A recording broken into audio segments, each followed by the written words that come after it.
Okay, सो अभी तक हमने ये देख लिया है कि एम्बेडेड कीवर्ड्स कैसे हम क्रिएट कर सकते हैं, और उनमें अगर किसी तरह का कोई कंफ्यूजन आ रहा है तो उसको रिड्यूस कैसे कर सकते हैं, मतलब उसको रिजॉल्व कैसे कर सकते हैं by using this double quotes, है ना।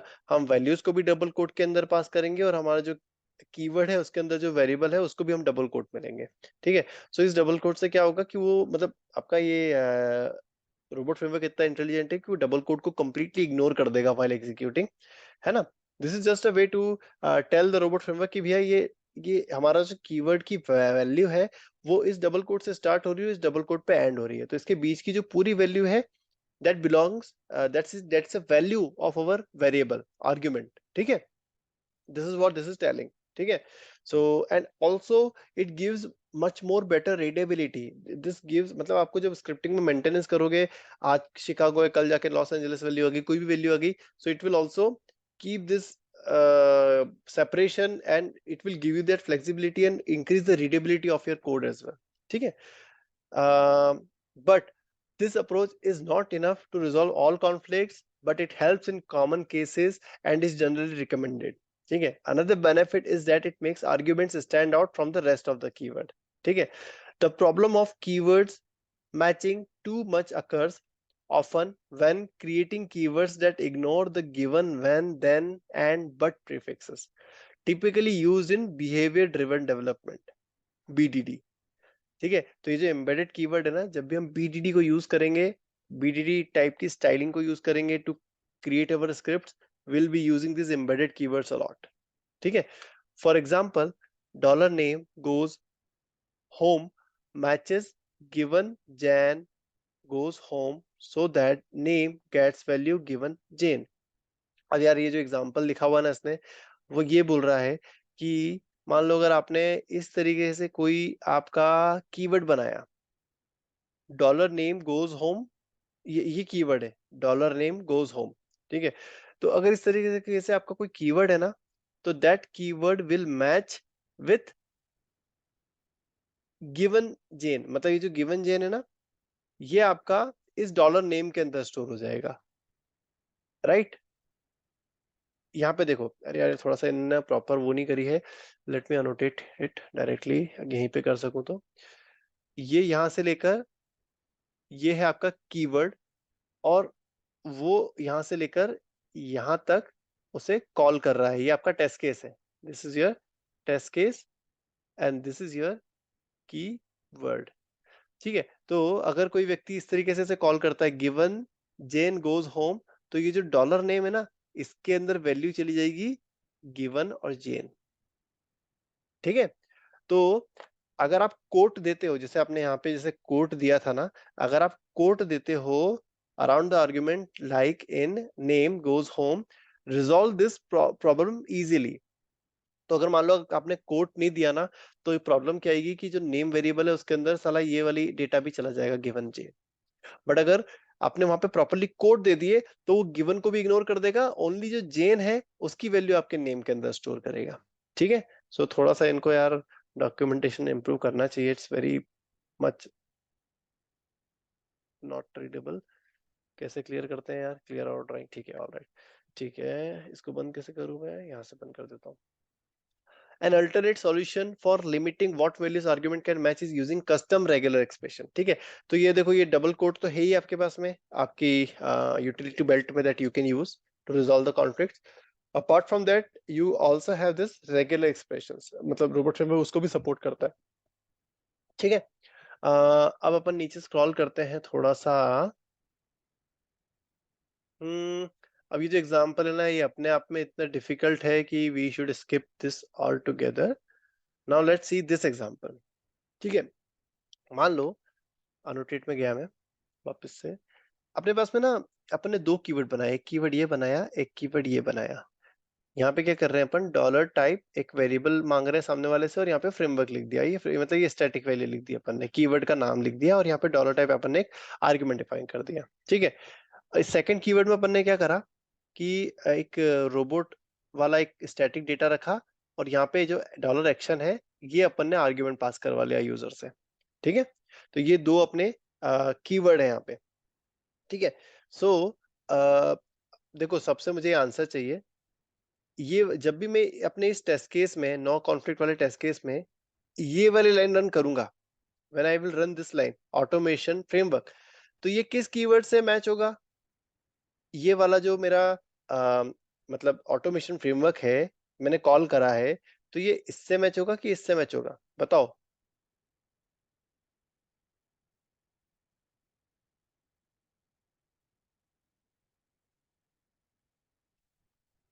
ये टेस्ट केस है, ये एग्जीक्यूट हो रहा है, ये एग्जीक्यूटेबल लाइन है। मैंने यहाँ पे ऑटोमेशन फ्रेमवर्क मैंने कॉल कर लिया है ना? तो अब अपने पास 2 कीवर्ड है, राइट? तो इन दोनों कीवर्ड में से किस कीवर्ड में ये मैच होगा? मतलब कौन सा कॉल होगा, ये कॉल होगा या ये कॉल होगा? ऑटोमेशन वाला, फर्स्ट वाला। First one. ये वाला कॉल होगा, राइट? राइट, यू आर हाँ, एब्सोल्युटली राइट। फर्स्ट क्यों? ऑटोमेशन। क्यों कॉल होगा? क्योंकि देखो ये फ्रेमवर्क ये इससे मैच हो जा रहा है ना? फ्रेमवर्क से मैच हो जा रहा है, तो ये एज एन वैल्यू पास हो जाएगा इन योर टाइप, एंड यहाँ पे प्रिंट हो जाएगा टाइप मतलब ऑटोमेशन एंड ऑटोमेशन, इसका रिजल्ट आएगा ऑटोमेशन एंड ऑटोमेशन। ठीक है, अब सेकंड क्वेश्चन है मेरा, रोबोट अपराइजिंग, ये जो लाइन है ये किस कीवर्ड से मैच होगी, इससे या इससे? Second one. Absolutely right. अरे मैंने कॉन्वर्टेशन बंद कर दिया बेचारे को। Absolutely right. ठीक है, चलो अब मुझे बताओ, ये जो रोबोट फ्रेमवर्क है मेरा कीवर्ड में कॉल कर रहा हूं, ये किससे मैच होगा, इससे या इससे?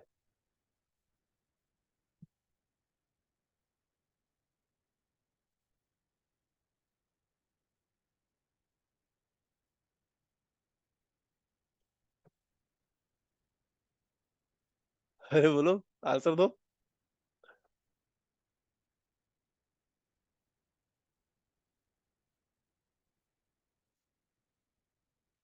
नो आंसर, ठीक है। एक्चुअली क्या है ना, ये दोनों से मैच होगा तो नहीं नहीं, ये किसी से नहीं, भी बट मैच, यहाँ पे हाँ कॉन्फ्लिक्ट हो ये जाएगा। कॉन्फ्लिक्ट हो जाएगा, राइट? ये अब रोबोट फ्रेमवर्क इसको जज नहीं कर पाएगा कि मैं ये रन करूं कि ये रन करूं। ठीक है, सो यहाँ पे इनने इस एग्जांपल से इन लोगों ने ये एक्सप्लेन करा है अपने को कि जो कीवर्ड जिसमें नॉर्मल आर्गुमेंट अपन पास करते हैं, जैसा अपना पुराना स्टाइल था जहाँ पे अपन स्क्वायर ब्रैकेट के अंदर आर्गुमेंट से के आर्गुमेंट पास करते थे, और नो आर्गुमेंट एट ऑल, मतलब कि जिसमें अपन सिर्फ नाम लिख दे रहे हैं और कोई आर्गुमेंट नहीं पास कर रहे हैं, are considered to match better than keywords accepting embedded arguments. इस मतलब इस पूरे एक्सरसाइज का मतलब ये बोल रहा है कि भैया, जो आप नॉर्मली कीवर्ड डिफाइन करते हो ना, जिसमें आप आर्ग्यूमेंट्स को या तो मतलब जैसे पुराना तरीका था अपना आर्ग्यूमेंट वाला सेटिंग डाल के देन मल्टीपल आर्ग्यूमेंट पास करवा लो, या सेकंड थिंग कोई आर्ग्यूमेंट ही मत लो। तो ये दोनों टाइप के जो आपके वेरी कीवर्ड्स हैं, वो मच बेटर फंक्शन करते हैं, वो उसमें रिजॉल्व कॉन्फ्लिक्ट नहीं आते हैं कभी भी। जैसा अभी अपन ये कॉन्फ्लिक्ट में आ गए ना अपन, इस तरह के कॉन्फ्लिक्ट उधर कभी नहीं आएगा। ठीक है, ठीक है ना? ये समझ में आ गया ना, ये एग्जांपल से अपने को। तो एम्बेडेड आर्गुमेंट भले ही आपको आपकी लाइफ इजी कर रहे हैं, कहीं ना कहीं आपकी रीडेबिलिटी बढ़ा रहे हैं, बट ये आपको इस तरीके के कॉन्फ्लिक्ट्स में भी पुट डाउन कर सकते हैं, इस तरह के कॉन्फ्लिक्ट आ सकते हैं आपको फ्यूचर में। तो ये थोड़ा सा ध्यान रखना कि भी यार, मतलब जब मल्टीपल प्रोजेक्ट, एक बड़े प्रोजेक्ट में काम करोगे, अलग अलग बंदे काम कर रहे हैं, कोई अपना खुद का कीवर्ड बना रहा है, कोई अपना खुद का कीवर्ड बना रहा है, आपने अपना बकायदा स्क्रिप्ट बना के चलाई है ना, एम्बेडेड कीवर्ड में वो नहीं चल रही है, तो एक हो सकता है कि ये रीजन भी आ रहा हो वहां पे, इसकी वजह से आपकी स्क्रिप्ट ना चल रही हो। ठीक है, सो कीप दिस इन माइंड। अच्छा, एक चीज और है, इस चीज को भी अपन सॉल्व कर सकते हैं किसी तरीके से, कैसे वो अपन आगे देखते हैं। Before looking with before looking which match is best, robot framework checks are some of the matching keywords implemented in the same file as the caller keyword. If there are such keywords, they are given precedence over other keywords. Alternatively, library search order can be used to control the order in which framework looks for keywords in resources and libraries. ठीक है। अच्छा, एक चीज और है, जैसे precedence अपन समझ लेते हैं कि अगर आपकी एक ही फाइल में आपने कीवर्ड भी डिफाइन कर रखे हैं और आपकी टेस्ट केसेस भी हैं, तो जैसे ही वो रोबोट फ्रेमवर्क क्या करता है, अपने इसी फाइल में पहले तो सर्च करता है कि ये कीवर्ड अब इसी फाइल में मिल जाए, तो उसको यूज कर ले वो। अगर इस फाइल में वो कीवर्ड नहीं मिलता, तो जो भी आपने एक्सटर्नल रिसोर्सेस ऐड कर रखे हैं, एक्सटर्नल जो आपकी कीवर्ड फाइल है, उसमें जाके चेक करता है कि अगर वहां से उसको मिल गया तो वहां से यूज कर लेता है वो, अगर वहां भी नहीं मिला तो फिर वो जाता है किसी एक्सटर्नल लाइब्रेरी पे। ठीक है, तो ये किसका फ्लो होता है, पहले वो यहाँ पे इंटरनल फाइल में चेक करता है, देन आपके एक्सटर्नल जो आपने कस्टम फाइल बनाई है उसमें चेक करता है, और फिर उसके बाद में फिर कहीं और जाता है वो। तो ये एक वो है, और इसमें ओवरराइट हो जाती हैं चीजें। अगर आपका कस्टमाइज कीवर्ड आपने यहाँ पे डिफाइन कर दिया है और वही कस्टमाइज कीवर्ड आपका एक्सटर्नल फाइल में भी है ना, तो वो एक्सटर्नल फाइल को ना रन करके इसको रन करेगा, विच मीन्स कि आप एक्सटर्नल वाली जो कीवर्ड है उसको ओवरराइट कर दे रहे हो आपके लोकल कीवर्ड से। जैसे सीएसएस में पता है किसी को, इनलाइन सीएसएस होती है और एक्सटर्नल सीएसएस होती है। सीएसएस का आइडिया है क्या? Yes. तो इनलाइन सीएसएस हमेशा हाँ सर, इनलाइन। सबसे ज्यादा हाँ हाँ। प्रेसिडेंस होता है इनलाइन सीएसएस का। आपने अगर इनलाइन सीएसएस दे दी है किसी भी एलिमेंट पे, तो वो भले ही सीएसएस फाइल में जो भी सीएसएस डिफाइन करी हो उसको ओवरराइट कर देती है, सो सिमिलर टू दैट। ठीक है, ओके अब यहाँ पे थोड़ा सा एक अपन आगे बढ़ रहे हैं, यूजिंग कस्टम रेगुलर एक्सप्रेशंस। मतलब एम्बेडेड कीवर्ड्स में जो अपने को प्रॉब्लम्स आती है ना, उनको सॉर्ट आउट करने के लिए इन लोगों ने रेगुलर एक्सप्रेशंस को भी इम्प्लीमेंट कर रखा है रोबोट फ्रेमवर्क वालों ने, तो वो अपन देखते हैं। ठीक है, इससे सिंटेक्स क्या होता है ना, इस तरीके से होता है, जब भी आप सामने वाले व्यक्ति को बोल रहे हो कि यार चलो ठीक है तुम मेरे को एक आर्ग्यूमेंट पास करो, है ना, चलो मैं तुमको इधर दिखाता हूँ, थोड़ा सा डिफिकल्ट रहेगा समझने के लिए, but it's very simple, it's very straight forward. ठीक है, जैसे ये आपका कीवर्ड है सिलेक्ट, पहला आर्ग्यूमेंट और दूसरा आर्ग्यूमेंट। ठीक है, तो ये तो सिंपल वाला है जैसा अपन पहले डिफाइन कर रहे थे, है ना। ये है रेगुलर एक्सप्रेशन वाला। तो इसमें कैसे पता चल रहा है, कुछ नहीं, उसने क्या करा है, आपके वेरिएबल के जस्ट बाद में कॉलन दिया और देन फिर उसके बाद में रेगुलर एक्सप्रेशन लिख दिया उसने। ठीक है, अब रेगुलर एक्सप्रेशन क्या होता है, that you will need to search, मतलब आपको देखना पड़ेगा, नेट पे जाके सर्च करना पड़ेगा रेगुलर एक्सप्रेशन, कौन सा रेगुलर एक्सप्रेशन आपके लिए बेस्ट काम करेगा। ठीक है, and then you need to apply that. अभी जो यहाँ पर है वो मैं क्विकली आपको समराइज कर देता हूँ, एक्सप्लेन कर देता हूँ। ठीक है, तो ये सिंटैक्स है रेगुलर एक्सप्रेशन लगाने का, डॉलर के बाद में जो आप आर्ग्यूमेंट दे रहे हो वो, उसके बाद में वो दे दो और उसके बाद कॉलन लगा के आप अपना रेगुलर एक्सप्रेशन लिख दो। ठीक है, using custom regular expression is illustrated by the following examples. Notice that first one shows how the earlier problem with select city team not matching select Los Angeles Lakers properly can be resolved without quoting, that is achieved by implementing the keyword so that team can only contain non-white space characters. अच्छा देखो, इसमें जो ऊपर अपने को problem आई थी ना वो लॉस एंजलिस वाली में, शिकागो लॉस एंजलिस वाली में, उस चीज को इसने सॉल्व कर दिया विदाउट, अपन ने वहां पे क्या सॉल्यूशन लगाया था, कोट में डाल दो, है ना। तो यहाँ पे उसने क्या करा है, विदाउट यूजिंग कोट उसको सॉल्व कर दिया, कैसे, रेगुलर एक्सप्रेशन से। अब अपन देखते हैं इसका एग्जांपल।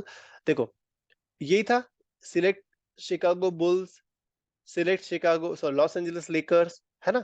तो ये स्पेस जो था ये अपने को प्रॉब्लम कर रहा था कि यार क्या हो रहा था कि ये लॉस वाला जो है ये पहले आर्ग्यूमेंट में सेव हो जा रहा था और ये वाला सेकंड आर्ग्यूमेंट में सेव हो जा रहा था, है ना। तो इसको कैसे सॉल्व किया, देखो कहाँ है भैया सिलेक्ट, ये रहा सिलेक्ट, राइट। रुको मैं नोटेट कर देता हूँ, बेटर रहेगा। So these are the, this is my first keyword calling, और इस कीवर्ड की डेफिनेशन ये है। ठीक है, सो इसने क्या करा है, देखो ये जो रेगुलर एक्सप्रेशन डिफाइन करा है इसने, ये बोल रहा है कि स्पेस नहीं होना चाहिए, क्या होना चाहिए यार, implementing the keywords so the team can only contain non-white space characters। देखो ये जो रेगुलर एक्सप्रेशन है ये क्या बोलता है कि जो आपकी टीम है ये नॉन वाइट स्पेस कैरेक्टर्स को ही लेगी। ठीक है, नॉन वाइट स्पेस मतलब कि जो भी लास्ट वाला जो भी एलिमेंट आप दे रहे हो ना, जो भी लास्ट एलिमेंट है उसमें कोई स्पेस नहीं होना चाहिए। अगर स्पेस है, जैसे कि लॉस एंजलिस में स्पेस दिख रहा है ना, तो ये यहाँ से हटा देगा इसको, सिर्फ इतना ही पार्ट लेगा वो। थोड़ा सा यार वो है, व्हाइट लिस्टिंग और ब्लैक लिस्टिंग वाला कंसेप्ट आता है रेगुलर एक्सप्रेशन में। इसने क्या करा, व्हाइट जो स्पेस है उसको ब्लैक लिस्ट कर दिया कि भैया स्पेस तो चाहिए ही नहीं मेरे को। ठीक है, तो उसने रोबोट फ्रेमवर्क क्या करेगा, ये वाले पार्ट को पहले आर्ग्यूमेंट में पास कर देगा और ये वाला आर्ग्यूमेंट को सेकंड वाले आर्ग्यूमेंट में पास कर देगा, ये वाले वैल्यू को सेकंड आर्ग्यूमेंट में पास कर देगा। ठीक है, थोड़ा सा है यार मतलब tricky, but once you work on it you will get to know it. ठीक है, नेक्स्ट क्या है, तो ये वाले अपनी प्रॉब्लम सॉल्व हो गई है। नेक्स्ट है ये वाला, देखो match numbers and character from set. देखो ये कीवर्ड है, तुम मानोगे ये कीवर्ड है तुम्हारा, ये कीवर्ड कॉल हो रहा है यहाँ पे। कौन सा कीवर्ड कॉल हो रहा है, ये वाला, ठीक है। So this one will go inside this number one. अब देखो नंबर वन कॉलन के बाद इसने बताया है स्लैश डी प्लस, मतलब यहाँ पे सिर्फ और सिर्फ डिजिट्स आएंगी, ठीक है, न्यूमेरिक डिजिट्स आएंगी यहाँ पे। देन स्पेस, फिर ऑपरेटर, तो ऑपरेटर के अंदर सिर्फ और सिर्फ प्लस और माइनस आ सकता है, which is this, right. Then space, then number two, फिर अगेन आपकी डिजिट्स आ जाएंगी, which is this, right. Then आपका इक्वल टू, मतलब जैसे आप स्पेस डिफाइन करते हो वैसे इक्वल टू डिफाइन कर दिया आपने स्पेस के साथ इक्वल टू। देन एक्सपेक्टेड के अंदर अगेन डिजिट्स आएंगी, विच इज 3।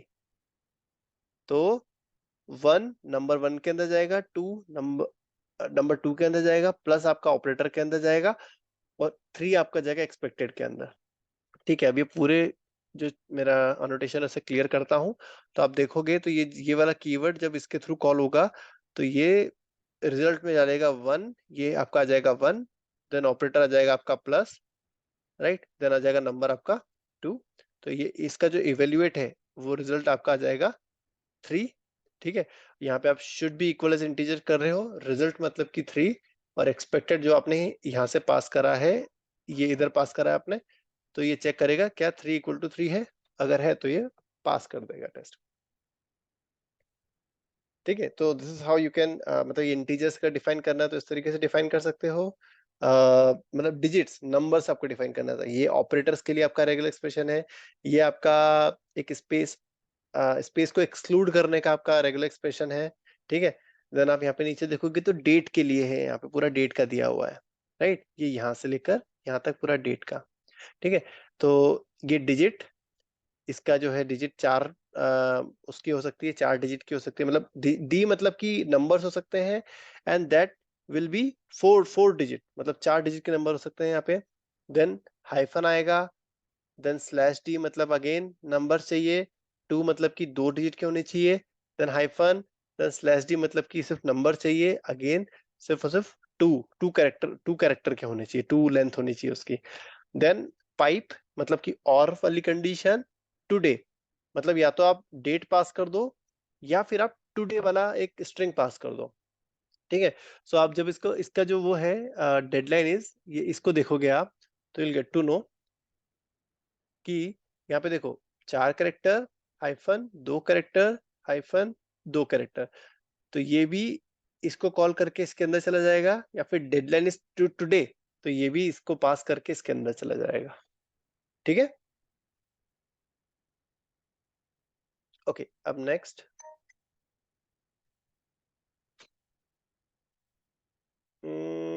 ठीक है, escaping special characters. Okay, in if you want to, मतलब कुछ स्पेशल कैरेक्टर्स है जो आपको आपके वेरिएबल से पास करने हैं, मतलब हो सकता है कई बार ऐसे स्पेशल कैरेक्टर आपको पास करने पड़ जाए एज अ वैल्यू, तो you can do that by using this slash. आप स्लैश को यूज करके स्केप कर सकते हो किसी स्पेशल कैरेक्टर को, ठीक है। ठीक है, अब अपन ये last but not least, I guess this is the last, हाँ ये लास्ट रहेगा, बिहेवियर ड्रिवन डेवलपमेंट एग्जांपल। अब इसको आप समझना यहाँ पे क्या कर रहा है। A big benefit of having arguments as a part of keyword name is that it makes it easier to use higher level sentence like keywords when using behavior driven style to write test। इसका document ना बहुत वो है, difficult to understand है। A big benefit of having keyword arguments as a part of keyword name is that it makes easier to use higher level sentence like keywords when using the BDD style to write test, ठीक है।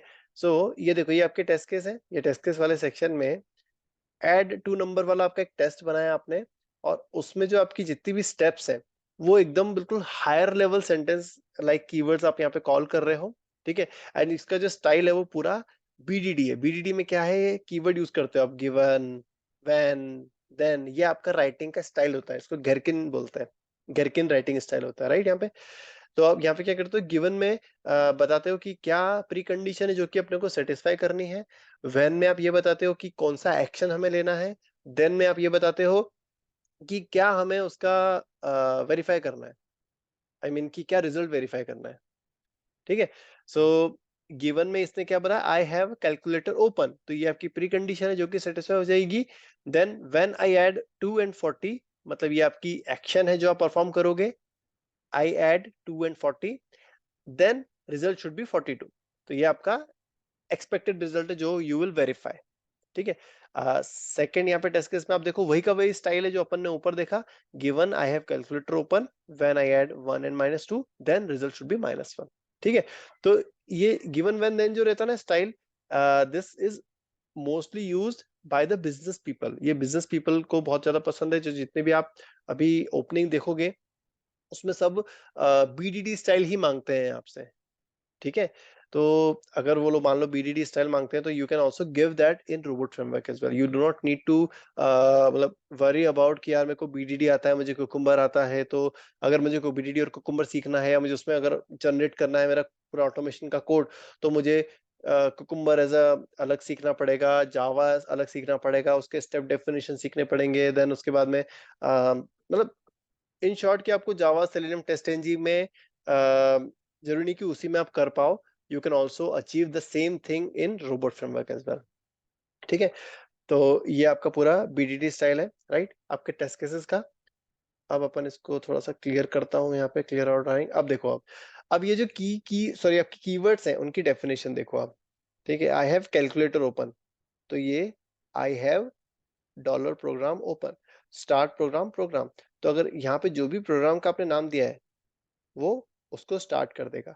अच्छा, VDD की एक हमेशा style होती है, हमेशा ध्यान रखना, यहाँ पे जो भी आपके टेस्ट केस होते हैं ना, वो हमेशा बिजनेस फ्लो को कवर करते हैं, कभी भी लो लेवल डिटेल कवर नहीं करते हैं, वो एकदम हाई लेवल डिटेल कवर करते हैं। मतलब यहाँ पे आप वो एक्शन नहीं लिखोगे कि click on this, click on that, fill this value, fill that value. इतनी लो लेवल की डिटेल कभी भी आप अपने बीडीडी के सिनेरियोज में नहीं लिखोगे। आप एकदम हाई लेवल बिजनेस सिनेरियोज जो है वो लिखोगे यहाँ पे, business high level business steps लिखोगे यहाँ पे। सेकंड थिंग जो कि सबसे इंपॉर्टेंट है बीडीडी को, जो कि मेक या ब्रेक करती है, उसके एग्जांपल्स। डेटा, हमेशा हर बीडीडी का सिनेरियो उसके साथ में कोई ना कोई डेटा रखता ही रखता है। बिना डेटा के आपके बीडीडी कभी काम ही नहीं करेगा, एग्जांपल्स के बिना आपका बीडीडी काम ही नहीं करेगा। ठीक है। जैसे कि आप यहाँ पे देख रहे हो कि जो भी ये कीवर्ड कॉल कर रहा हूं मैं यहाँ पे, तो उसके अंदर में अपना एग्जांपल में या उसका आर्ग्यूमेंट भी पास कर रहा हूँ। तो this is the most important thing, you need to pass the argument as well. ठीक है। आपको डेटा से खेलना है और हाई लेवल स्टेटमेंट लिखने हैं। ठीक है। तो यहाँ पे लिखा है आपने व्हेन आई ऐड 2 एंड 40, देखो I add number 1 and number 2। अब इंडिविजुअल जो कीवर्ड है ना, उस कीवर्ड के अंदर आपको जो कचरा लिखना है लिखो, input number push button, input number push button. But ये लो लेवल की डिटेल कभी भी आपकी बीटीडी में नहीं आएगी। So keep this in mind. अपन आगे कोशिश करेंगे कि जब अपन सेलेनियम पे वर्क करें ना, तो वी विल ट्राई टू जितने भी अपन स्क्रिप्ट्स बनाएंगे, ऑब्वियसली अपन स्टार्ट करेंगे लो लेवल से, बट अपन उसको मैच्योर करके बीटीडी के फॉर्मेट में डेफिनेटली अपन कन्वर्ट करेंगे अपनी हर स्क्रिप्ट को। ठीक है। तो बीटीडी में कन्वर्ट करने के लिए एक बीच में एक स्टेप है which is using this embedded keyword. तो ये एम्बेडेड कीवर्ड की प्रैक्टिस करना बहुत जरूरी है, तभी हम अपना एंड गोल बीडीडी पे रीच कर पाएंगे। ठीक है। ओके, ये वाला कोड में किसी को कोई डाउट है क्या कि अपन आगे बढ़े?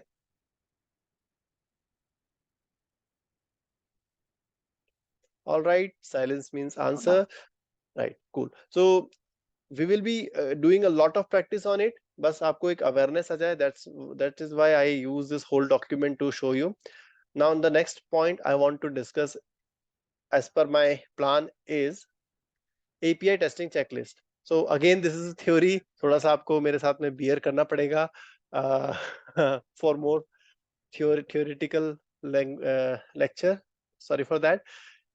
API testing checklist, अब ये अपन क्यों डिस्कस कर रहे हैं, what is the importance.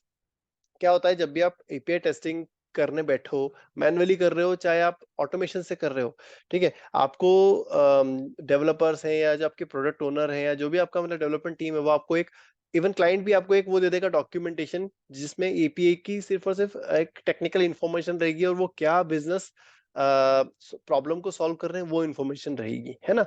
But आपको पता होना चाहिए पहले से कि एक चेकलिस्ट होनी चाहिए आपके पास में पहले से, कि ये चीजें आप उसमें चेक करोगे।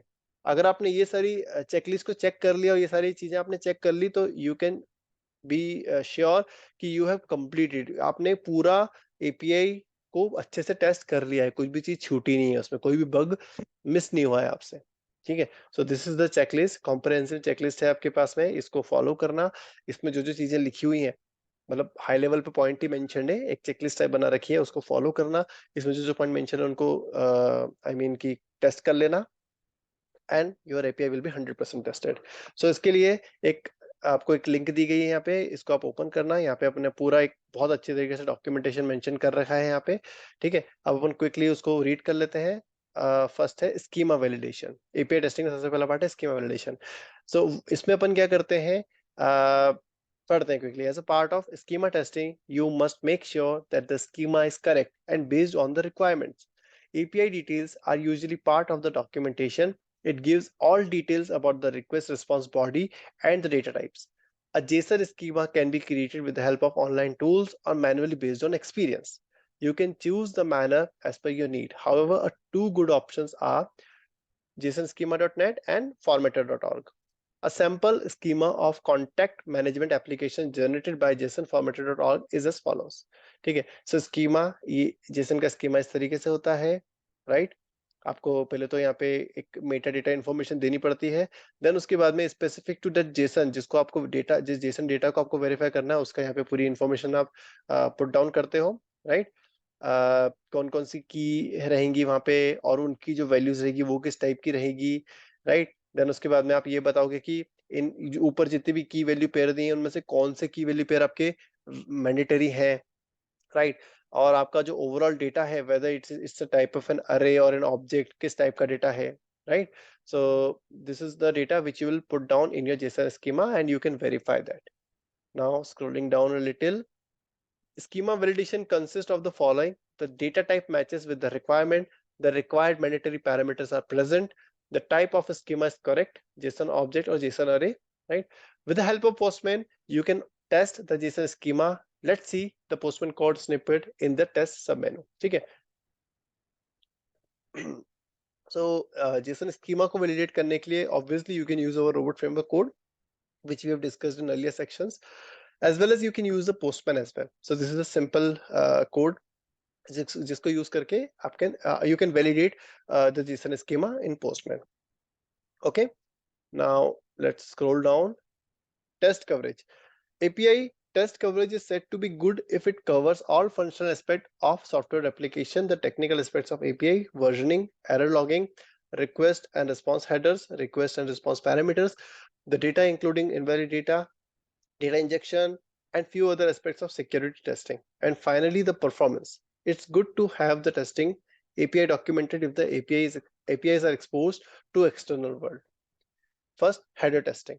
Header testing is an important part of API testing since it has the metadata information, authorization token, the content type information, the expiry of the token, and many more aspects that are crucial for the API to work efficiently. इसको translate करने की जरूरत तो नहीं ना, मतलब very plain English में लिखा हुआ है यहाँ पे, ठीक है। Next is request headers. Request headers plays a major role in making sure that API works as per the technical and functional aspects. Request headers can be exploited by a hacker, so it is very important from the security testing perspective since we are talking about functional testing. ठीक है। Next is correct header. First thing first, you need to make sure that passing correct header does work. ठीक है। Next, missing header. Now do not pass the required headers and check the API responses. The response should be 4xxx, मतलब इसका मतलब यह है कि response जो code है, अगर मान लो आप कोई हेडर नहीं पास करा जो कि मैंडेटरी है पास करना, तो जैसे आप वो एपीआई कॉल करोगे ना, तो जो रिस्पॉन्स है उसमें जो भी एरर कोड आ रहा है, स्टेटस कोड आ रहा है, वो आपको 4 की सीरीज में आना चाहिए, लाइक 400, 401, 402, 403, है ना। So the response should be 4xxs, a malformed request. For example, do not pass the content type, authorization header, the required media type, or compression format. All right. Next, incorrect header. Pass incorrect headers like for a JSON payload, pass text -html and check the API response. The response should indicate the header is not correct. Use malformed expired authorization token to gain access to the API resource. मतलब अगर मान लो कोई आपका authorisation token expire हो गया है या उसमें आप कोई छेड़खानी कर रहे हो, छेड़खानी करो मतलब चेंजेस करो कुछ, और फिर उससे आप एपीआई का रिसोर्स जो भी है उसको कॉल करके ट्राई करो कि whether you are able to get access to that resource or not. The response should tell the user that the token is malformed. For OAuth 2 token, check whitelisted redirects. Next, unsupported type. For a media application, you can pass unsupported media type and check if they are understood by the API. The response should show an appropriate error message. Then response headers. अभी request header के देख लिया अपन, अब अपन response headers देख रहे हैं, ठीक है? Response headers are crucial for success of the API. The following section covers a few examples. Supported type. The content type in the response header should be based on the schema used for API development. If it's a media application, the supported media type should be given in the response. Response codes. For a successful response, the response code should be 200. For an unauthorized call from an authentication server, the response code should be 301. Find similar examples for the application under test and add a few tests around the response codes. If this becomes more crucial when the APIs are exposed to external world. So as such, a small mistake may lead to loss of business. देखो ये बहुत important है, जैसे कोई भी payment API example दे रहा हूँ यहाँ पे, कोई भी पेमेंट एपीआई आप टेस्ट करते हो, है ना, तो आप यही एक्सपेक्ट करते हो ना कि यार अगर मैंने कार्ड की डिटेल गलत दी, सीवीवी गलत दिया, कुछ भी गलत दिया, तो वो रिस्पॉन्स कोड है वो 200 नहीं होना चाहिए, मतलब इन शॉर्ट आपका जो पूरा ट्रांजेक्शन वो फेल होना चाहिए।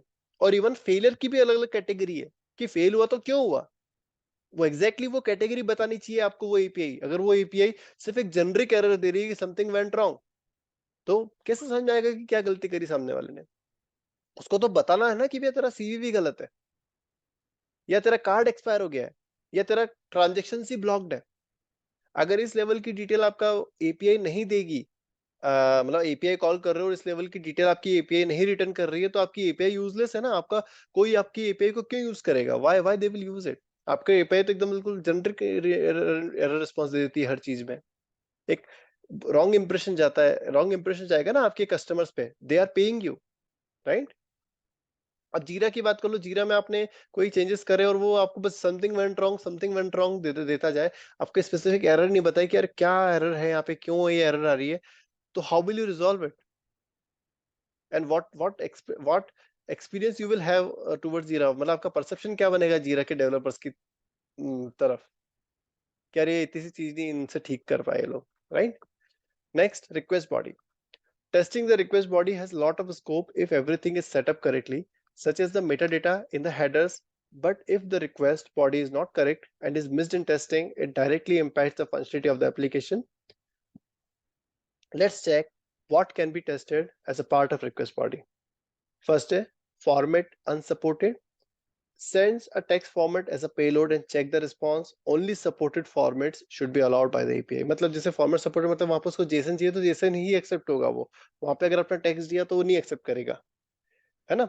वहां पे अगर उसको फॉर्म का वो चाहिए, एक और होता है वहां पे फॉर्म वाला वैल्यूज, वो नहीं दिया, कुछ और दे दिया, तो फिर again this should give you proper error. Special characters. Send special characters in the payload in place of the string data type and check the API response. Some foreign language have special characters that should be supported in case of the API supports all locales. ठीक है? अब ये again very important testing का type है आपका. मान लो अगर आपकी एप्लीकेशन आप सपोर्ट मतलब वो चाह रहे हो कि वो मल्टीपल लोकेशन पे चले, आई मीन मल्टीपल कंट्रीज में चले, यूएस में, आपका चाइना में, या जितनी भी आपकी कंट्रीज है वहां पे चले, तो उनके जो स्पेशल कैरेक्टर रहते हैं, उनकी लैंग्वेज के स्पेशल कैरेक्टर है, वो सारे सपोर्ट करनी चाहिए आपकी एप्लीकेशन, ब्रेक नहीं होनी चाहिए. ठीक है? सो अब अपन वेरी लॉन्ग स्ट्रिंग, ये वाला अपन अब नेक्स्ट उसमें कवर करते हैं. Let's rejoin.